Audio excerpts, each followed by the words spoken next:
Hi guys, I'm Rick Dancer. Welcome to Get Real with Rick Dancer. Excited to have you here tonight. One of my favorite topics, community and beer. What else could you want? Um, Kathy and I looked really fast when we came to Montana. We started looking around for breweries.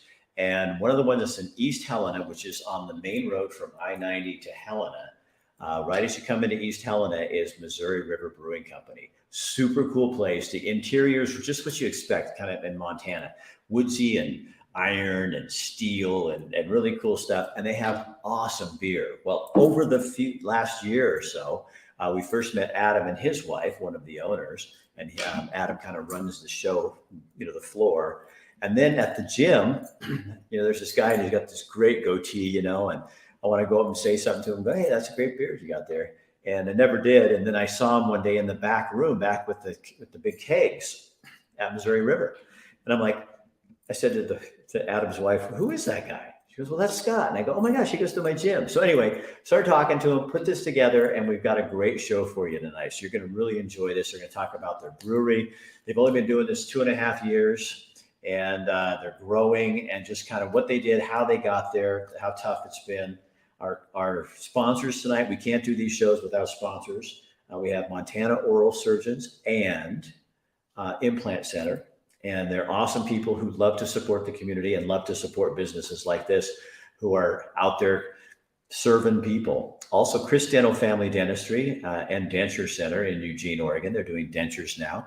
And Dr. Michael Bratland is going to be on here to talk a little bit about that. And then we also have my good friend, but I got a bigger overlay than that, Fairway. This is Greg Hinkle at Fairway Independent Mortgage Company right here in Helena. He's licensed in Oregon, Washington, and in Montana, serving lending needs here. Best way to store your money is to put it into real estate, and he is the guy to help you do that. His phone number is 406-439-5626. Again, all these people sponsor our shows, and we can't do what we do without them. Now, so I'll be bringing in a couple things during the show, the interview with him. I went over and talked with him yesterday, shot some videos. So you're going to see the interior, you're going to see what they do. There's some pictures on here to keep you interested, but the conversation is just awesome. So let's go to the brewery. You wanna? The public too is like, if I go into a brewery and you have the same beer and nothing new, and I mean we're in terms of beer, it's we're past the lager all the time. Mm-hmm. I want a lager that's a new kind of lager. You want that novelty beer going in, and it's like what's new and exciting that I've never had before. Scott Hansen, partner in Missouri River Brewing. Adam Hutchinson, the other partner of Missouri River Brewing Company. So how did this whole thing kind of begin with the two of you and Well, I guess I'll start that story and let Adam finish. I started home brewing years and years ago,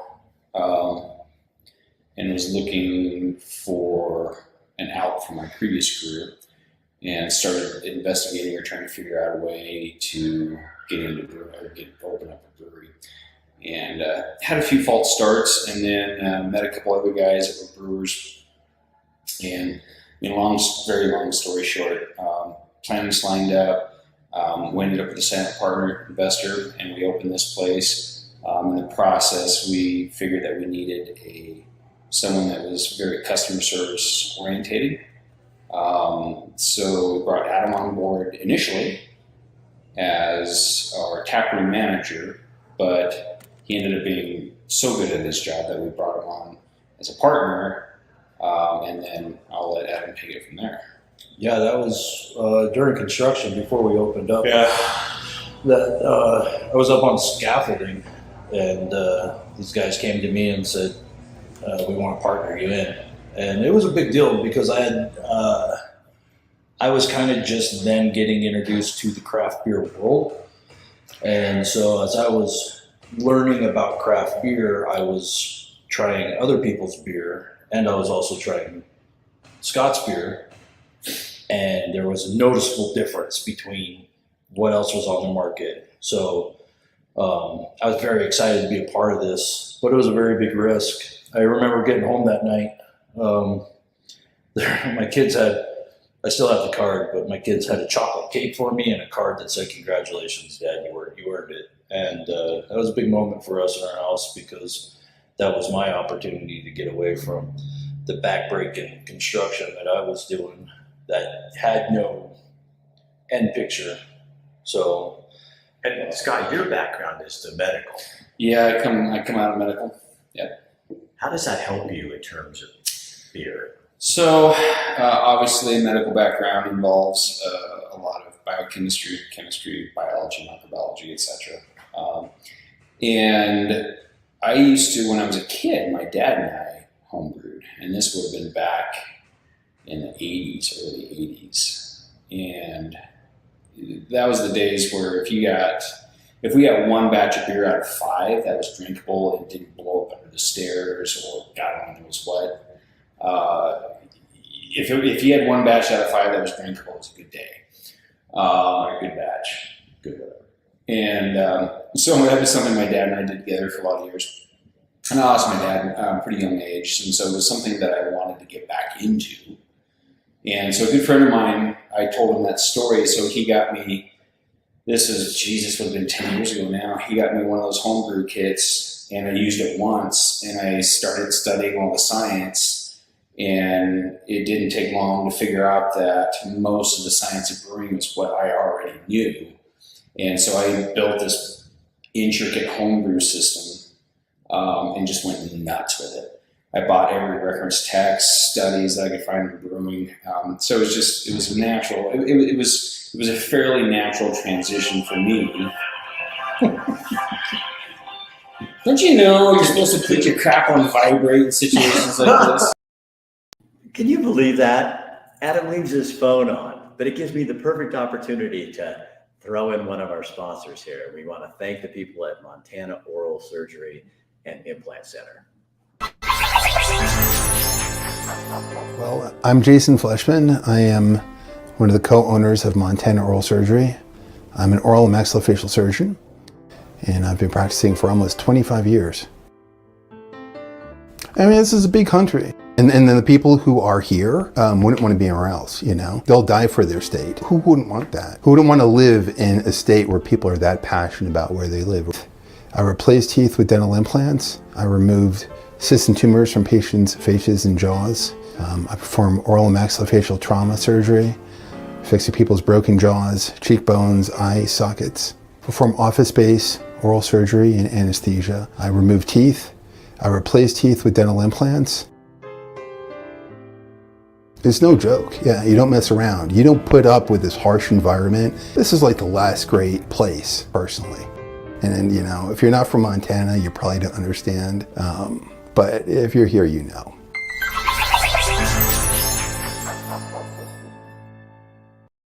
Please forget to say please turn off your phones before the interview. yeah, This is what I have to deal with. That was never introduced to me. So, okay. Anyway, I mean, it was a pretty natural transition for me to take my background in the sciences and put it into brewing. And you know, I was focusing on water chemistry, biology. I had a lab. I set up a lab in my garage. I spent a lot of microscope time looking at yeast, and it just went from there. I just went crazy, batshit crazy with brewing, and here we are. So for the two of you, each of you in different ways, I'm sure, what is it about beer?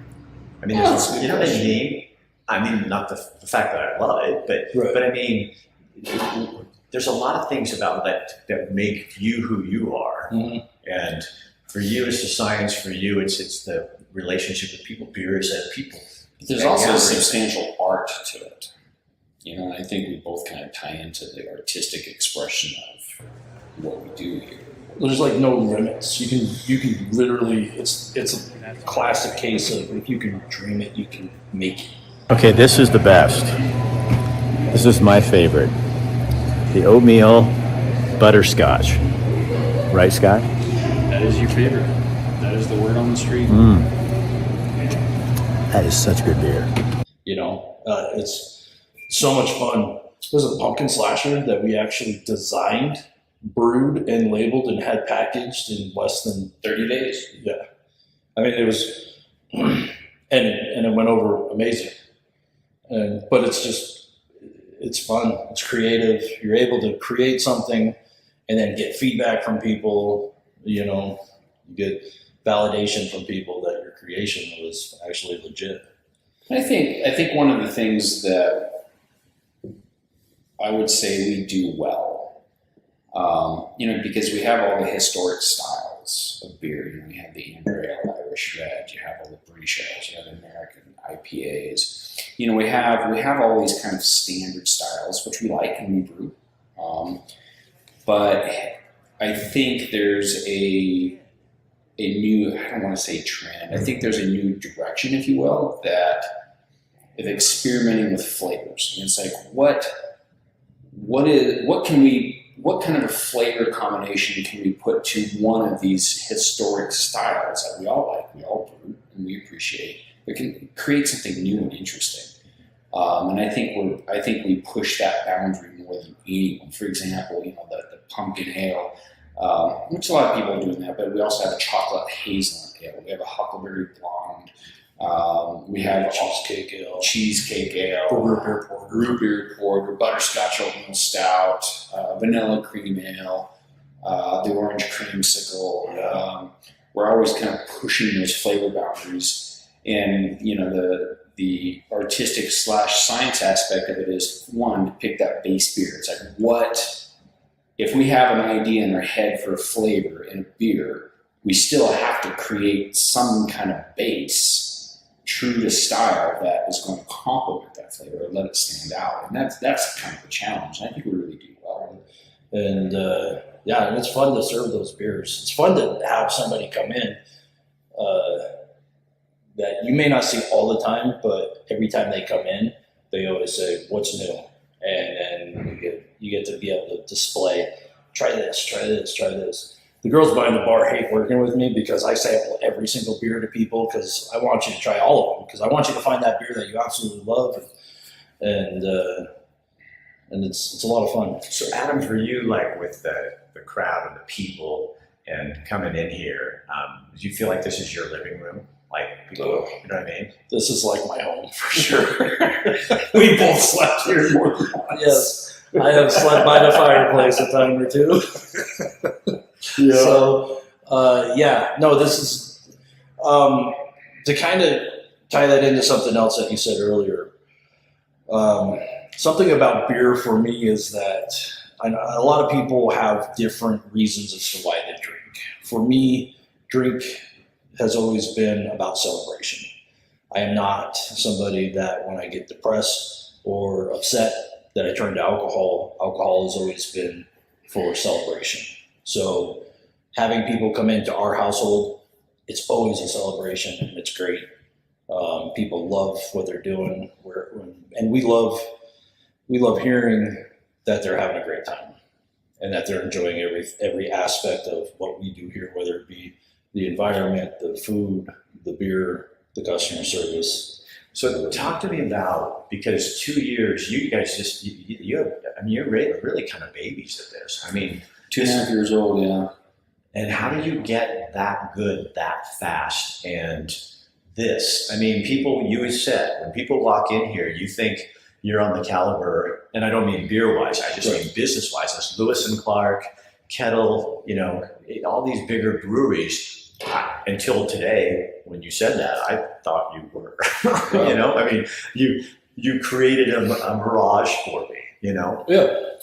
Well, it's and I understand the mirage part, but we've been very transparent and humble since the very beginning, to where we've always told the customer base and the community and anybody coming in that we are a new business, that everything here is a reflection of who we are and how we would like it if we were to go into a brewery. And so it kind of turns out more to where you're really coming into our living room, because we did all the design in here. We did all the construction in here. We put this whole place together. The lighting, all that stuff. It's all it's your stuff. It's kind of who you are. Mm-hmm. Yeah. Well, and to add on to that, and to kind of add another dimension to the question you asked, I mean, we're definitely not on the level those guys at all. I mean, they've taken years to get to the level they are, and they've earned it. And we're not to that point, not even close. But with that said, I mean, we feel like we have a great beer. I mean, all of our employees, even our customers, have an input on what we do. You know, it's my job to handle the science and the design, but we genuinely think we have a really good product. And we're packed house overnight. I mean, obviously we're doing something okay, and so we have the capacity, we have the size, we have the drive, we have the product that it's like, well, we might as well see where we can go with it. So in the 2.5 years, we've, based on feedback, based on some blind luck, we're in a situation where we can get bigger. And so we made the decisions that we might as well. So let's see what we can do. I mean, it may kill us first, but now we're kind of on that horse that's running, and we got to stay on or get bucked off. So this whole project has taken on a life of its own. And I mean, it's all I can do to keep up at this point, but it's going. So, here we are. I'm very tired. So they just want a vacation. That's what it means when you have a small business, isn't it? There's canning beer now. They're doing a whole lot of other stuff. We've got much more in the interview right after this.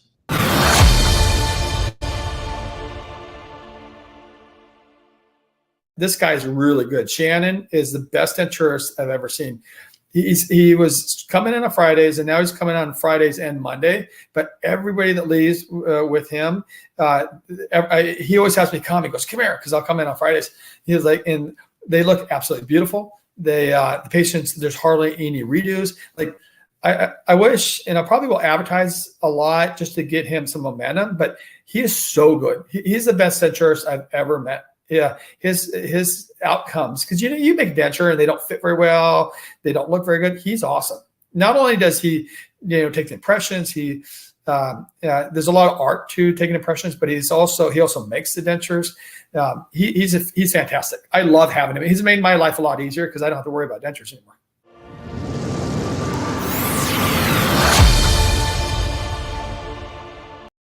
Very often. So what's your dream then? What do you guys hope like? Just slow down. Take a break. Yeah, my dream since we've opened, my dream has literally been to be able to just take a vacation. That's like, I swear to God, I just want to take a week or two off and maybe like go over to Europe and kind of just hang out in Europe for a little while and relax, but also know that our baby is being taken care of. Yeah, because this is our child at this point. We have to, like any parenting strategy, we have to grow this thing up, and that means we have to be here. I mean, we have to put the time in, and that's what we're doing. And so eventually, we hope to be able to get it to the point where we have enough staff that can do a lot of the day-to-day things that Adam and I have to do now, so that we can ease up a little bit. But we're not to that point yet. We'll tell you this though: the Missouri River runs through multiple states. Is that why why did you name it Missouri River? I mean, you are on. I mean, It was available. because he was gone. There was really no thought process. You assume a lot of what we do has involved thought process, and a lot of times it has. But isn't that like life?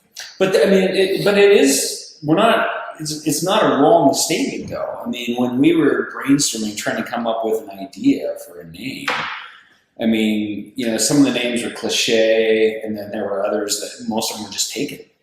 And we're 6 miles from the Missouri River. Yep. So Pretty we much kind of had it in our timing of head, but without us taken. It was the only one not taken. How the hell was it not taken through 10 different states that it runs through? Not Yeah. one person has taken that. And so we jumped on the trademark on that real quick. To where it was like, all right. Well, and then we could segue that into, because we do want to move our beer into other states, and then it just became a natural progression of like, here we are. I mean, our namesake is the Missouri River that travels through how many ever states, and so it was a very natural progression. It's like, yeah, this works, and we can follow the Missouri River. So that's how it is. So talk to me a little bit about beer in Montana. I mean, it's been here, you know, I mean, I don't mean not been here, but like craft beer like you make. You're relatively, your state's new at it compared to places like Oregon and Washington and places like that. Actually, you don't think so? Actually, you want to hear something really funny? Olympia beer originally started in Montana. That is true. Olympia beer? Yep. So it's not the water.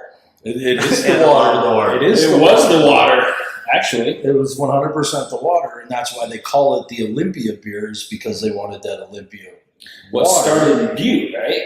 I think. Yeah. And then he wanted the water in Olympia, Washington, Mhm. and moved it to Olympia. Yeah. So the recipe for Olympia beer and the start of Olympia beer started in Montana, and he was like a senator or something like that.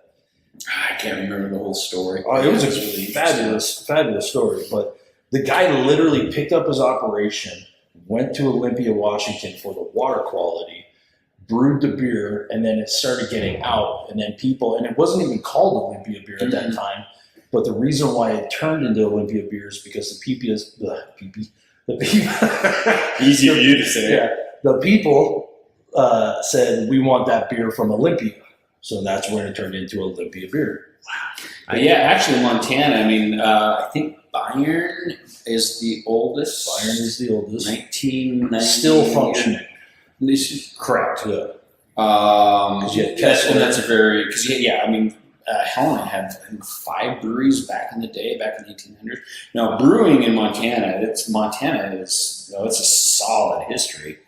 And Montana currently facilitates between number 2 and number 4 as far as the number of breweries in the United States per capita.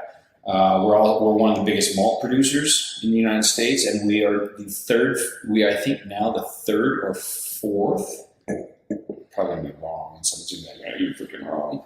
But like the 3rd or 4th largest hop producer now. Yeah. Well, because I read an article where the Bud Light thing is really impacting hop farmers in eastern Montana devastating them because they that probably malt.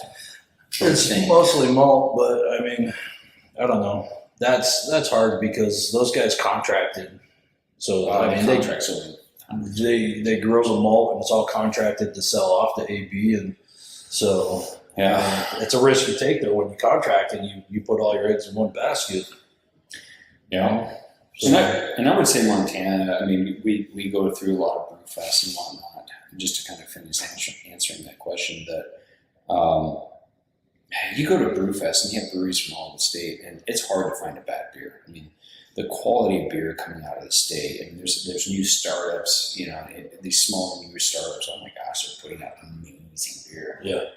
It's just so much fantastic beer in the state. It's nuts to come across the tent at a brewfest and be like, "Who are you guys?" And they're like, "We just moved in 2 months ago. Try our Pilsner." And it's like, "This is their amazing." beers are badass. It's like, oh my god, where are you guys from? And they have almost a Cinderella story just like us, dude. It's like, oh no, like this is my brother Dave, and he's always wanted to brew beer, and then we have creepy Kyle in the corner that just he's part of customer service. So that's your Scott. Yeah, that's me. Actually, no, that's Jared. That's our dark. That's Jared. Yes, the demon of darkness. So what's the next thing for Missouri River then?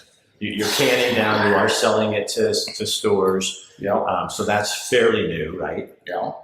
Take a vacation. Yeah. Get some sleep. Right now, I would say most of our energy is going into distribution.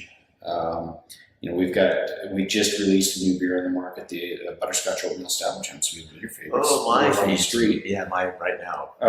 Huckleberry Blonde Ale is going out in grocery stores, or Kolsch is going out in grocery The stores. Doc Holiday. The Huckleberry. Doc Holiday And Kung Fu Huckleberry Kolsch. Blonde. Yes. Yes. Huckleberry Blonde. Thank you. Sorry. Scott still speaks on Brewford terms, so he doesn't call things by the name. He calls it by the scientific term. That's fact. And it's That's why Adam's here. That's fact. Yeah. Yeah, the name of that beer actually, Adam, or Scott, is. Yeah. That's why I stayed back here on this side of the wall. So we're putting a lot of energy right now, and most of it into that. We're starting to get, the front side of the wall, the tap room is running smooth. Kitchen's always challenged. Adam has been losing sleep over that, but it's starting to run smooth. So now it's distribution. Now we want to try to push across the state and start pushing into some other states. So that's where I would say most of our energy is going now. And we think that's coming here very soon. I think within the next fiscal year, we'll probably actually see crossing state lines. So, and then, who knows? Yeah, who knows? Who knows? It's hard because I think that we've learned with the last 2.5 years, what people really actually don't understand is that we opened this building, or actually the day that our brew house was delivered before we opened, a second location was offered to us. And we didn't pick up on it right away, but then we came back to it a year later. It was offered to us again. And we had just got done opening this. Things were starting to plateau and run smoothly. We worked out some of the kinks from first opening. And then we're like, yeah, sure, let's open up a second location. So we took on the construction of that as well during running and operating this.